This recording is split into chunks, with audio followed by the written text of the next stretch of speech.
Once, in a tranquil mountain monastery, there lived a wise Zen master known for his calm and serenity. His disciple, a young man named Akio, was eager to learn the ways of Zen, but he often struggled with frustration and complained about small inconveniences. One day, Akio came to the master, grumbling about the cold weather. "Master, it's freezing. How can one meditate in such discomfort? The winds bite, and the chill seeps into my bones." The Zen master listened quietly and said, "Tomorrow, we will take a journey. Prepare yourself early in the morning." Akio nodded, though still unhappy, wondering how a journey in this cold would help. The next day, as dawn broke, the master led Akio through the forest to a small village at the foot of the mountain.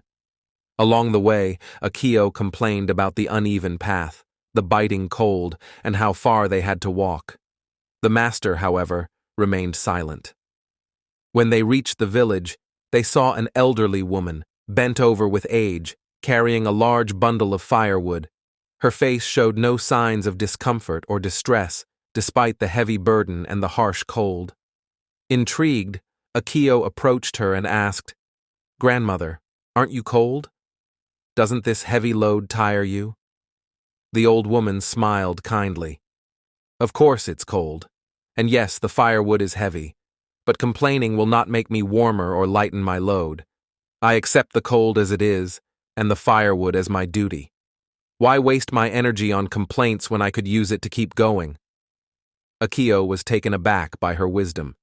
He turned to his master, but the Zen master only nodded and continued walking. Later that afternoon, they arrived back at the monastery. Exhausted and thoughtful, Akio sat beside the master. "Master, the old woman was so at peace. She faced the same cold and hardship as I did, yet she didn't complain." The Zen master smiled gently. "Complaining, Akio, is like carrying an extra burden you don't need.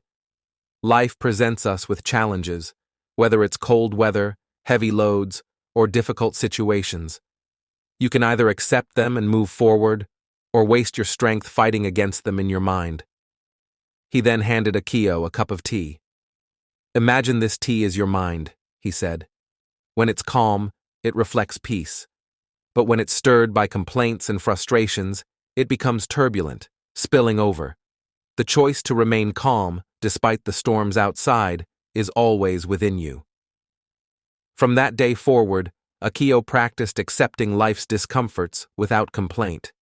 He began to notice how much lighter his spirit felt when he no longer carried the unnecessary weight of grumbling. And as time passed, he found peace, not in changing the world around him, but in changing the way he responded to it. And so, the Zen master's lesson lived on, teaching that true strength lies not in controlling external circumstances, but in mastering the inner self.